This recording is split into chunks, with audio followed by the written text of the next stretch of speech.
Saudara, 5 orang terdakwa dalam kasus pembunuhan berencana terhadap Brigadir Joshua sudah menyampaikan nota pembelaan atas tuntutan dari Jaksa Penuntut Umum atau disebut pledoi. Eliezer, Putri Chandrawati, sampai ke Ricky Rizal sempat menangis saat mereka membacakan nota pembelaan masing-masing di dalam persidangan. Apakah tangisan dan kemudian rasa penyesalan yang disampaikan, permintaan maaf kepada pihak keluarga almarhum Joshua akan berbuah simpati dari majelis hakim utamanya yang nanti akan mempengaruhi vonis yang akan diberikan kepada mereka? Kita ulas. Nanti akan hadir bersama kami di Sapa Indonesia Pagi, Roni Talapesi, pengacara dari Richard Eliezer, dan juga hadir Albert Aris, pakar hukum pidana, serta psikolog klinis Liza Marieli Jabri. Mbak Lisa dan Bung Albert, selamat pagi, salam sehat. Mungkin nanti kita menunggu Bung Roni beberapa saat ke depan akan hadir. Apa kabar? Kabar baik. Apa kabar Mas Bayu? Ya, Bung Albert, kita sudah menunggu tinggal beberapa waktu lagi bahwa sidang yang panjang ini mendapat perhatian dari masyarakat, akan jatuh vonis dari majelis hakim. Anda sempat mengatakan di beberapa artikel di online yang saya baca, berharap tuntutan jaksa penuntut umum yang menuai pro dan kontra terhadap Richard Eliezer itu bisa dibela sedemikian rupa lewat pledoi yang disampaikan tim pengacara atau tim kuasa hukum Eliezer. Sudah terjadi menurut Anda dalam pledoi yang dibacakan beberapa hari lalu, Bung Albert? Terima kasih Mas Bayu. Jadi ada hal yang menarik yang saya dengar kemarin dalam penutup dari pledoi yang disampaikan oleh penasihat hukum Richard Eliezer. Kita tidak meminta putusan bebas, Mas. Sekali lagi saya katakan, mereka tidak meminta putusan bebas, tetapi meminta putusan lepas, Mas. Ontslapan alle revolving. Apa artinya, Mas? Lepas itu berarti menurut penasihat hukum, perbuatan yang didakwakan ini sebenarnya sudah terbukti, tetapi bukan merupakan perbuatan pidana, Mas. Karena ada alasan penghapus pidana, baik itu alasan pembenar maupun alasan pemaaf. Oleh karena itu, secara kesimpulan, Mas, intisari dari pembelaan dari penasihat hukum Richard Eliezer itu ada dua, Mas. Yang pertama begini, Richard Eliezer itu sendiri sudah mengakui, Mas. Ya, tapi dalam konteks penyertaan, dia adalah orang yang disuruh melakukan sehingga tidak memiliki pertanggungjawaban pidana, Mas. Kalau kita lihat, Mas, ini menarik juga, Mas. Dakwaan penuntut umum sama sekali tidak mendakwakan pasal 55 ayat 1 kedua tentang menggerakkan, Mas. Jadi nggak bisa dibuktikan lagi, Mas. Yang perlu dibuktikan hanya apakah betul Richard Eliezer disuruh atau tidak, Mas. Yang kedua, Mas Bayu, yang tidak kalah penting adalah Richard Eliezer mengajukan pembelaan bahwa perintah yang diberikan oleh Ferdy Sambo merupakan perintah yang mengandung kontrante morale, Mas. Tekanan moral sedemikian rupa yang nggak mungkin bisa dihindari, diabaikan, dan ditolak oleh Richard Eliezer. Sehingga dia ini hanya menjalankan perintah yang tidak bisa ditolak dan terpaksa dilakukannya, Mas. Demikian, Mas Bayu, mungkin pengantar saya. Ya, terima kasih Bung Albert. Sudah bergabung Roni Talapesi, penasihat hukum dari Richard Eliezer. Bung Roni, selamat pagi. Kita bersama Bung Albert Aris dan juga Mbak Lisa. Ya, selamat pagi Mas Bayu, Mbak Lisa, Albert. Pagi. Barusan dibahas oleh Bung Albert berkaitan dengan apa yang sudah dilakukan Bung Roni dan tim untuk Richard Eliezer. Ada tanggapan dan Anda cukup puas dengan pledoi kemarin, Bung Roni, dan harapan berkaitan dengan bahasa kami atau saya membahasakannya, ini akan menjadi pertimbangan yang sudah akan cukup kuat dari susunan kata dan lain-lain, semua pertimbangan terhadap pledoi yang disampaikan untuk Richard Eliezer, Bung Roni? Iya, Mas Bayu, pledoi yang kami susun ini merupakan kerja tim ya, yang memang kami peras. Sebelumnya itu pledoi itu kami susun sudah, kalau dibilang pledoinya tebal juga sebelumnya, tapi kami peras, kami buat lebih ringkas lagi dalam arti apa supaya lebih bisa dipahami oleh majelis hakim dan juga ketika dibacakan bisa dipahami oleh masyarakat luas. Itu pertama. Yang kedua, terkait dengan harapan yang bagaimana pledoi ini, tentunya kami tidak muluk-muluk, Mas Bayu. Kita kemarin sudah bacakan kita akan kembalikan kepada majelis hakim bahwa fakta persidangan juga pun sempat kita sampaikan ya terkait dengan analisa hukum dan kita kaitkan dengan fakta persidangan. Tetapi segalanya itu Mas Bayu tanpa mendahului kita akan serahkan kepada majelis hakim. Kita menghargai proses ini yang sudah berjalan baik, lancar, dan kami percaya bahwa majelis hakim yang sudah memimpin persidangan ini yang secara arif dan bijaksana tentunya dapat memberikan putusan yang seadil-adilnya. Jadi pledoi yang kemarin dibacakan pertama dari Richard Eliezer yang menggambarkan suasana hatinya, kedua pledoi dari tim penasihat hukum. Jadi kedepannya kami percaya bahwa tentunya hakim akan mempertimbangkan pledoi yang kami sudah bacakan ini. Seperti itu Mas Bayu. Ya, oke. Mbak Lisa, kita lihat beberapa terdakwa menangis ketika membacakan langsung atau sendiri pledoi atau pembelaan mereka.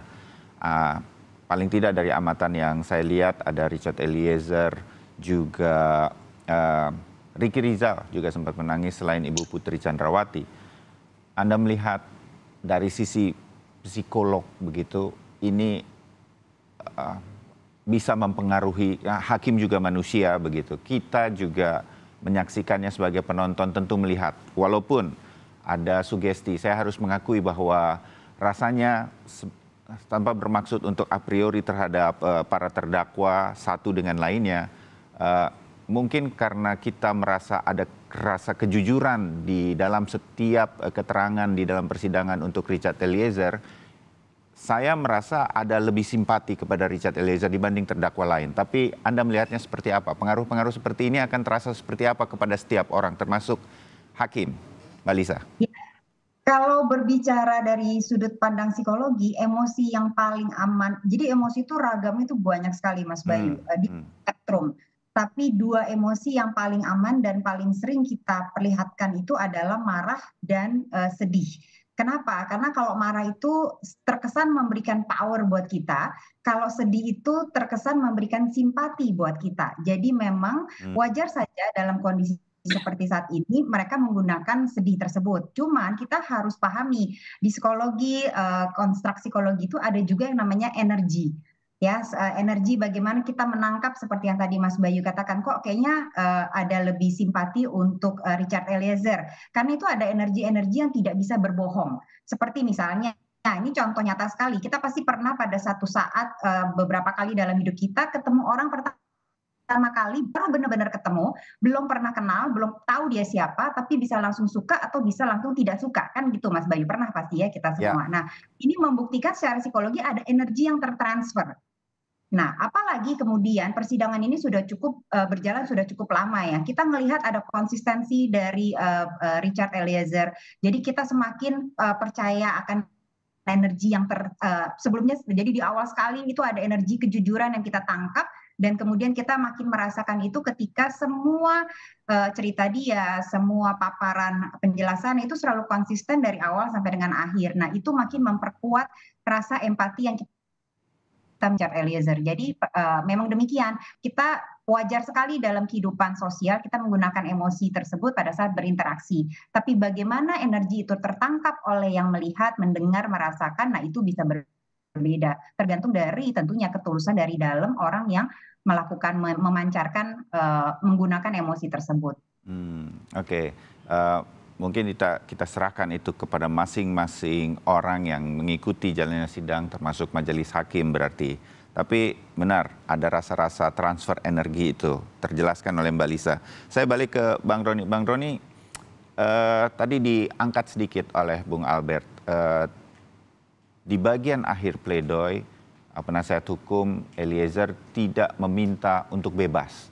Walaupun kita banyak berbincang Bung Roni ya, dalam breaking news ataupun program Sapa Indonesia Pagi bersama saya misalnya, banyak pengamat hukum yang mengatakan, bahkan ketika berhadapan atau berbincang juga bersama Bung Roni, seharusnya bisa bebas. Mengapa tidak meyakinkan majelis hakim bahwa Eliezer sebenarnya bisa bebas dalam kasus ini, tetapi tadi nanti bahasanya disampaikan lagi Bung Albert, bahwa ini karena keterpaksaan sedemikian rupa? Bung Roni. Iya, jadi menyambung yang tadi disampaikan oleh Mas Albert, tentunya yang kami bermohon itu adalah minta supaya lepas onslaught, Mas Bayu.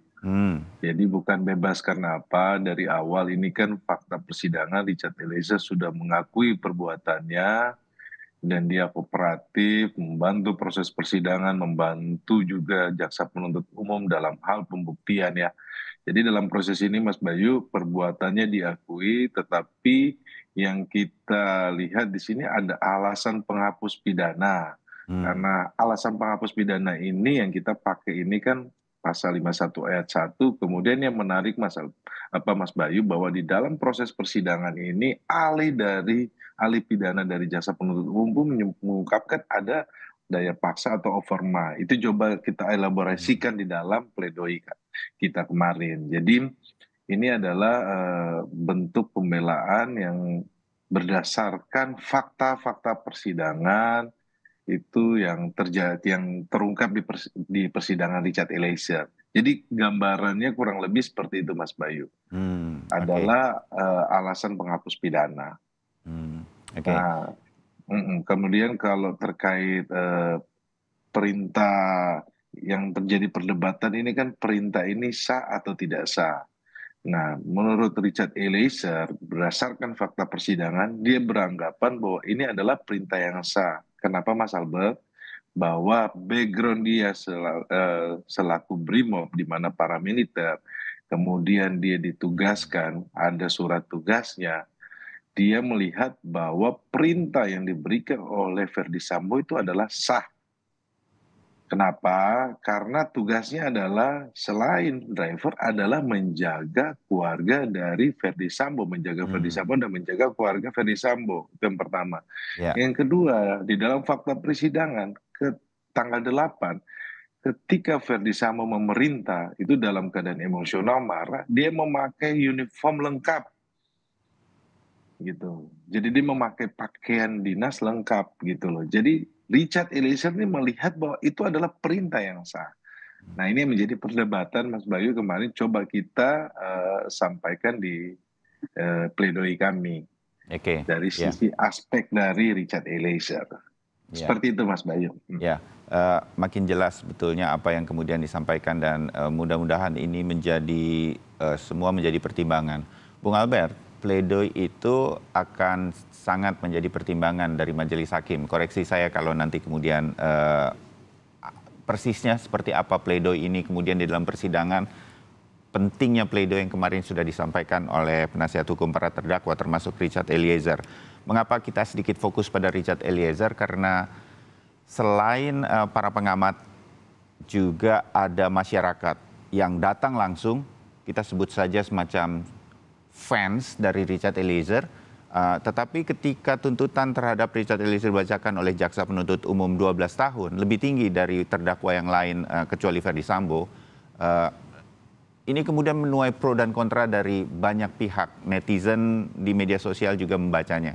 Anda melihat dukungan atau pro dan kontra di tengah masyarakat serta upaya dari penasihat hukum ini nanti bisa dipertimbangkan oleh majelis hakim, harus dipertimbangkan oleh majelis hakim dalam memutuskan vonis nanti terhadap Richard Eliezer, Bung Albert? Ya, jadi begini Mas, kalau menurut pasal 183 KUHP, hakim tidak dapat menjatuhkan pidana. Dirumuskan pidana negatif ya, tidak dapat menjatuhkan pidana. Kalau sekurang-kurangnya tidak ada dua alat bukti yang sah, disertai keyakinan hakim bahwa telah terjadi peristiwa pidana dan terdakwa benar-benar bersalah melakukannya. Kata kuncinya ini ada keyakinan hakim, Mas. Jadi itu sendiri yang merupakan hak dari terdakwa dan penasihat hukumnya adalah upaya untuk membawa hakim pada keyakinannya. Nah, jangan lupa juga Mas, saya mau sampaikan pagi hari ini bahwa hakim menurut Undang-Undang Kekuasaan Kehakiman pasal 5 wajib menggali nilai-nilai dan rasa keadilan di masyarakatnya. Ini menjadi hal yang penting, sekali lagi bukan untuk mengurangi independensi kehakiman, Mas, dan juga menjadikan pengadilan ini sebagai trial by the mat, pengadilan massa. Bukan demikian, Mas. Tetapi rasa keadilan itu dirasakan oleh masyarakat tanpa harus memperdebatkan pasal-pasal hukum seperti kita bahas tadi, Mas. Ini menjadi poin penting. Nah, tadi saya mau sedikit menegaskan, mengafirmasi apa yang disampaikan oleh Bang Roni tadi. Jadi yang dimaksud perintah sah itu adalah berkaitan apakah si pemberi perintah itu punya otoritas atau tidak. Maka dari bahasa aslinya, amplop devil itu kalau berkaitan dengan orang yang memberikan perintah itu, dikatakan berbode zat, orang itu memiliki otoritas apa bukan. Tadi Bang Roni mengatakan pada saat perintah itu diberikan, seragamnya lengkap ya, Bang Roni, betul ya? Jadi seragam itu melekat, itu nanti diterangkan secara psikologis oleh Mbak Lisa atau para ahli psikolog yang lain. Betul nggak perintah itu menjadikan seorang Richard Eliezer tidak merasa menolak perintah tersebut, Mas? Ini adalah kunci pembuktiannya sebenarnya, menurut saya. Demikian, Mas. Baik, kita jeda sebentar untuk kemudian nanti saya juga ingin minta tanggapan Mbak Lisa sebagai seorang psikolog untuk melihat mengapa masyarakat kemudian ada pro dan kontra terutama terhadap Richard Eliezer ketika mendengar tuntutannya. Tetap bersama kami untuk mendengar komentar tersebut. Kami segera kembali.